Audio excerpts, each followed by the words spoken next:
From Pearl Harbor on the night of October 23rd, Admiral Nimitz radioed a message to the Chief of Naval Operations in Washington, D.C.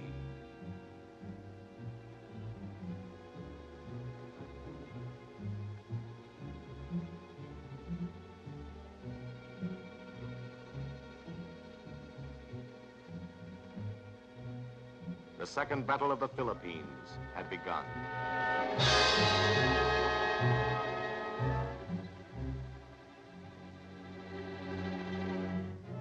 For the men of the Third Fleet, this was the climax to a battle they had been waging for months.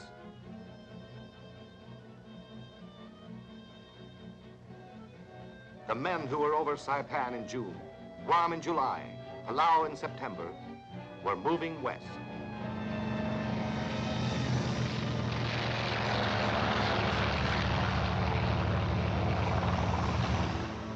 They were hitting hard all over the map, all around the clock.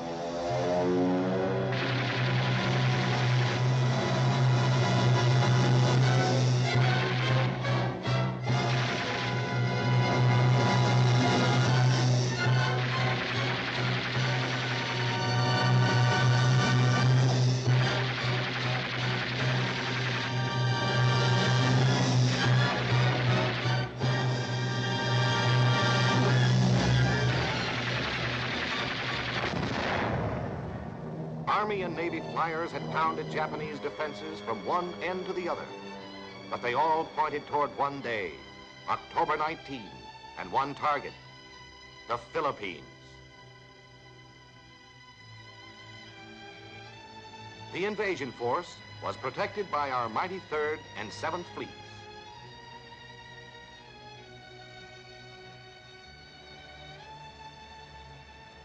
The 100,000 GIs didn't know where they were heading, but they knew it would be the last place the Japs wanted them to go.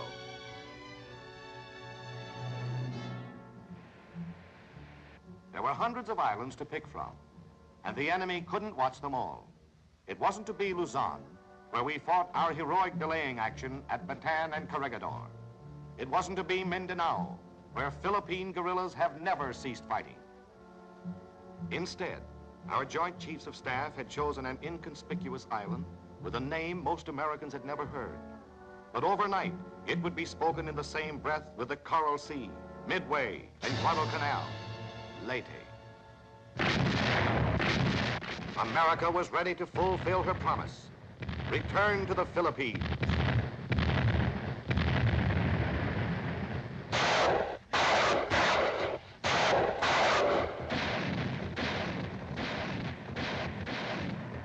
Men of the 6th Army hit Philippine beaches and fought inland. Liberation of 16 million Filipinos was on the march, led by General MacArthur and President Osmeña. Back home, Americans read the optimistic headlines and thought the worst was over. But the Navy knew the main event was still to be fought.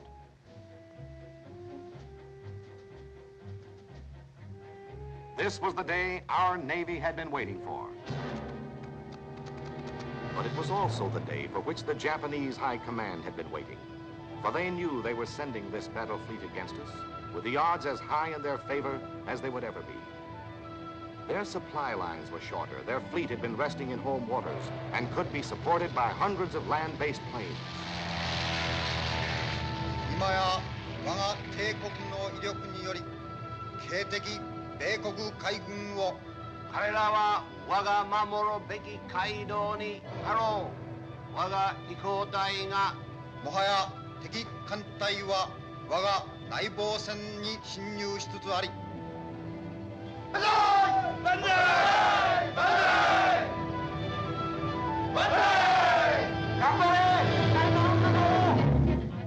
In the language of military men, our army was committed to this action.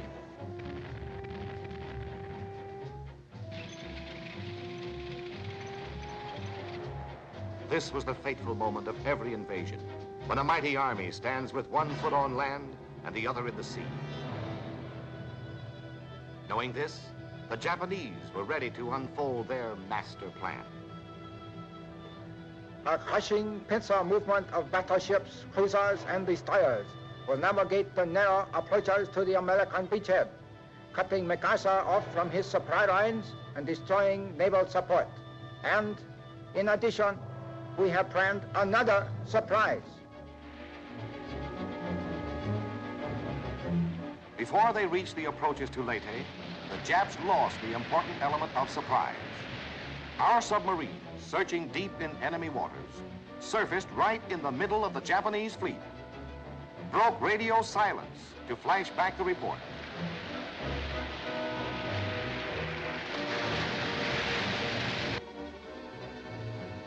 And that's not all they did. They sank 2 Japanese cruisers.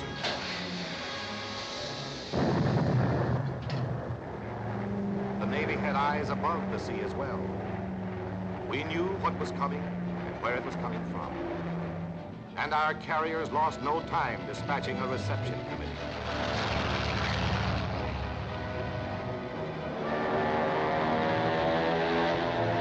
Hour after hour, the 2 oncoming Japanese forces forming the pincers ran a gauntlet of bombs, torpedoes, and tracer fire, and then, under cover of darkness, our destroyers crept into Surigao Strait under the big guns of the Jap Southern Force and let go their torpedoes.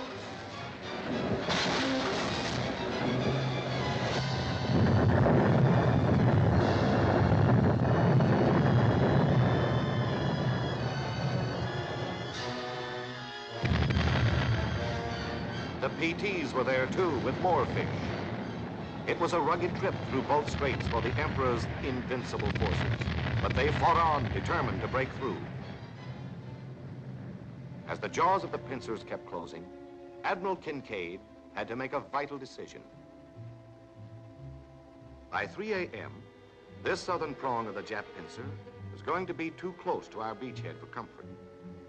The Admiral decided to concentrate his main firepower down here and hit them from all sides as they came into the Gulf. Meanwhile, Admiral Sprague was holding his light carrier force here to guard our right flank. Then, if everything went right, we could knock out this southern threat in time to protect our beachhead from their big battleship task force fighting its way around Samar. Admiral Halsey would be rushing out to hurl his 3rd Fleet against a new Japanese surprise party reported bearing down from the north. Ready to blast the southern section of the Tokyo Express were 5 battleships the Japs had never expected to face again. The California, the West Virginia, the Pennsylvania, the Maryland, the Tennessee. The old battle wagons that had lain in muddy humiliation at Pearl Harbor were waiting for revenge. Bearing 273. Bearing 273. Range 12500. Range 12500. Coming on target, sir. Permission to open fire, sir. Fire when ready.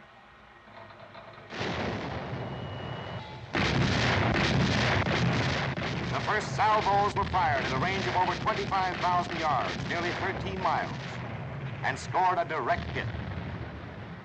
That's American gunnery, laying our main batteries on a moving target in the dead of night. The chips were down for the heaviest surface action of World War II.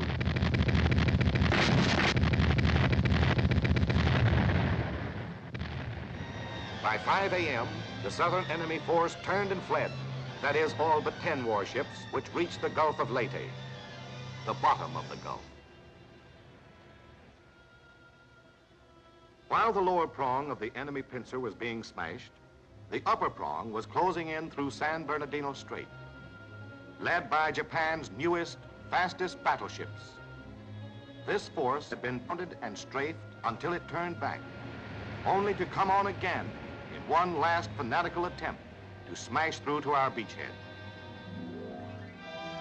Nothing stood between them and their objective except a group of low-speed, unarmored baby flat tops, screened by a handful of destroyers and destroyer escorts.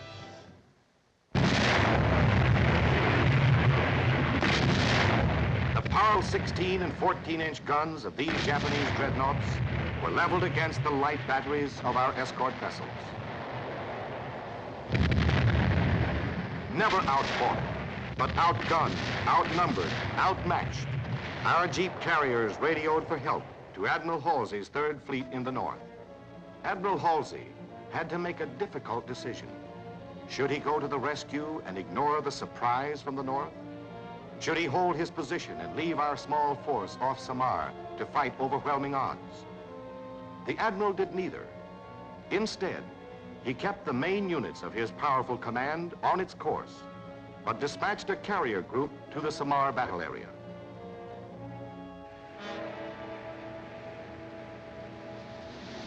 Facing the murderous barrage of the Jap heavyweights at point-blank range, these little ships, fighting a desperate battle for time, used everything in the book to stay afloat and never stopped firing until the sea closed over 4 of them.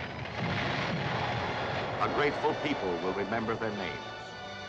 The Gambier Bay, the USS Hull, the Johnston, the Samuel B. Roberts. Theirs is a new and valiant chapter in our naval history. On the dawn of the 3rd day, while the battle was still raging in the south, the curtain was rising in the north on another phase of this great naval engagement. Sweeping down from Japanese home waters came this third great enemy force, supported by waves of land-based bombers, dedicated to the imperial mission of striking the finishing blow for Hirohito. The Japs were flinging on the board of war their highest stakes, their future as a naval power.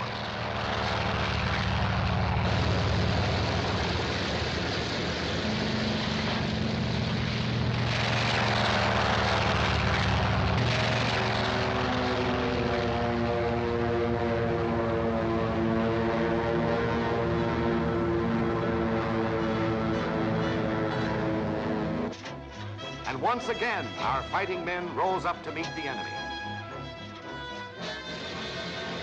Even the men of the sunken Princeton fought on from other decks.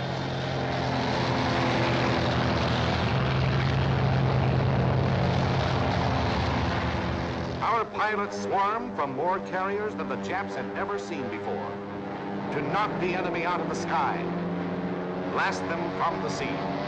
Below them was the Japanese fleet. This was it.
We got most of them, but you can't get them all.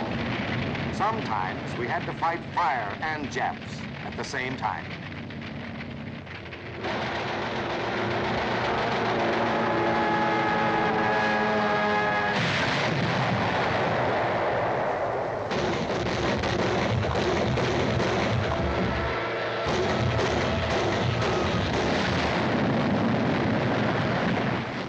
Some of ours had trouble up there, too.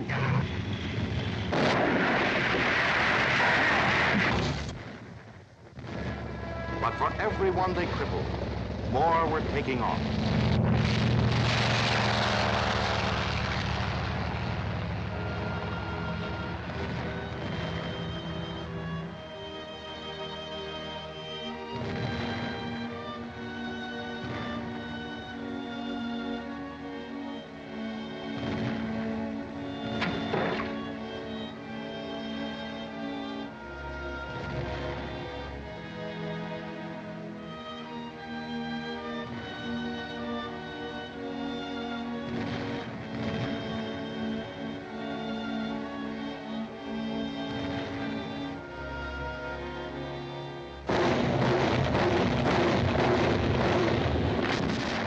And still they came on.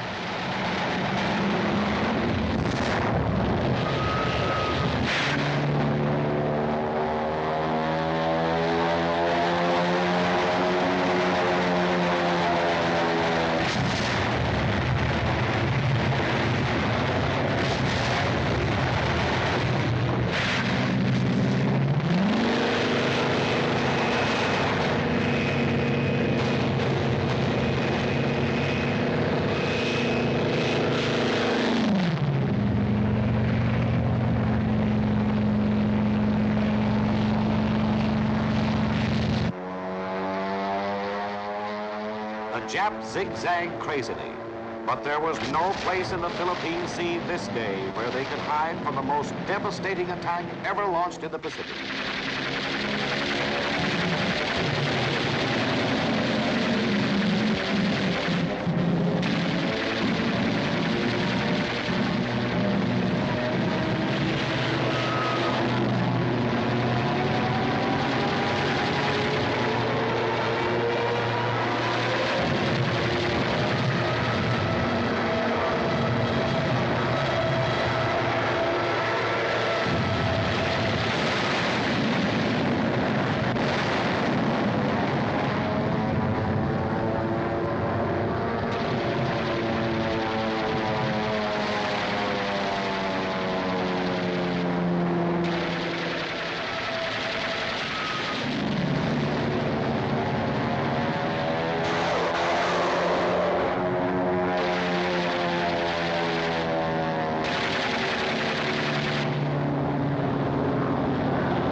By noon of the third day, every enemy ship that still had a rudder was doing its best to turn and run for home.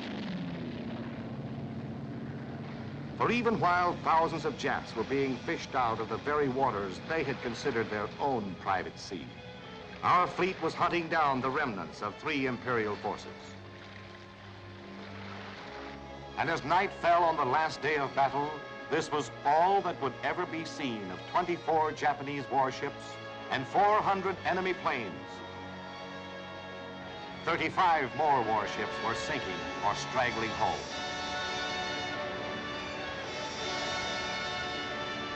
For every victory, men must die.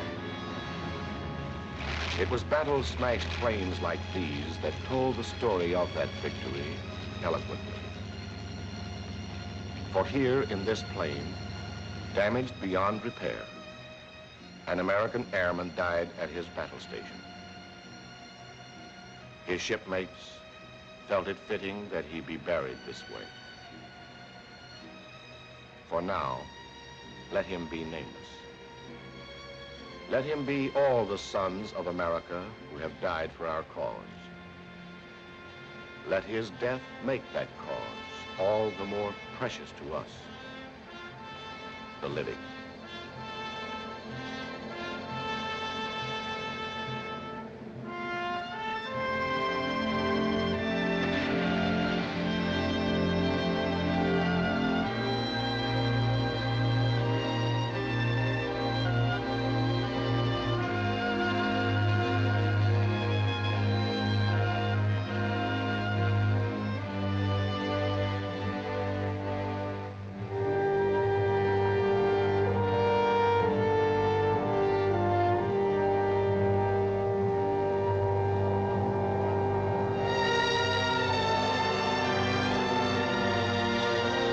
So ended 1944, with the enemy wounded but desperately rebuilding his fleet for a savage defense of his island fortress.